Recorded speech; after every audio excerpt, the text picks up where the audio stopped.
हिमालय के जंगल में ऐसे कई पेड़ पौधे हैं जो अपने आप में अनोखे हैं। ऐसे पेड़ पौधे और कहीं नहीं पाए जाते।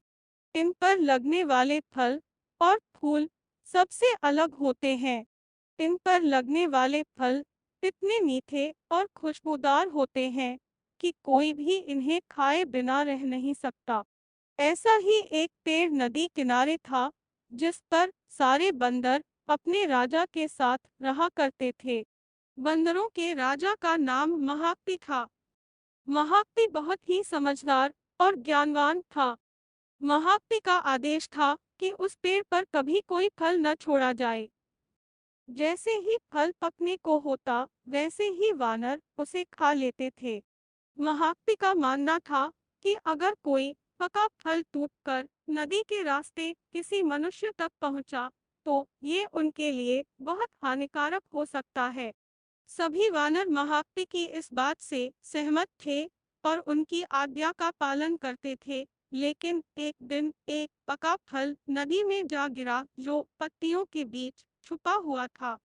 वह फल नदी में बहकर एक जगह पहुंच गया, जहां एक राजा अपनी रानियों के साथ घूम रहा था।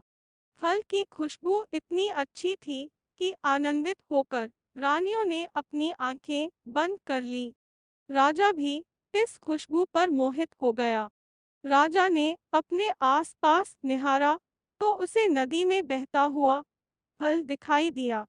राजा ने उसे उठाकर अपने सिपाहियों को दिया और कहा कि कोई इसे खाकर देखे कि यह फल कैसा है।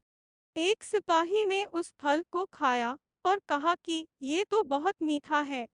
इसके बाद राजा ने भी उस फल को खाया और आनंदित हो उठा। उसने अपने सिपाहियों को उस पेड़ को खोज निकालने का आदेश दिया, जहां से ये फल आया था। काफी मेहनत के बाद राजा के सिपाहियों ने पेड़ को खोज निकाला। उन्हें नदी किनारे वो सुंदर पेड़ नजर आ गया। उस पर बहुत सारे वानर बैठे हुए थे। सिपाहियों को ये बात पसंद नहीं आई और उन्होंने वानरों को एक-एक करके मारना शुरू कर दिया। वानरों को घायल देखकर महाकपि ने समझदारी से काम लिया। उसने एक बांस का डंडा पेड़ और पहाड़ी के बीच पुल की तरह लगा दिया।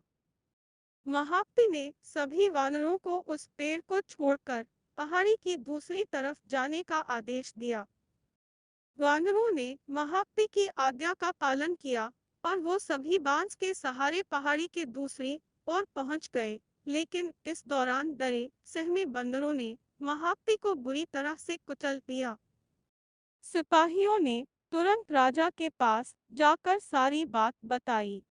राजा महाकपि की वीरता से बहुत प्रसन्न हुए और सिपाहियों को आदेश दिया कि महाकपि को तुरंत महल लेकर आए और उसका इलाज करवाए।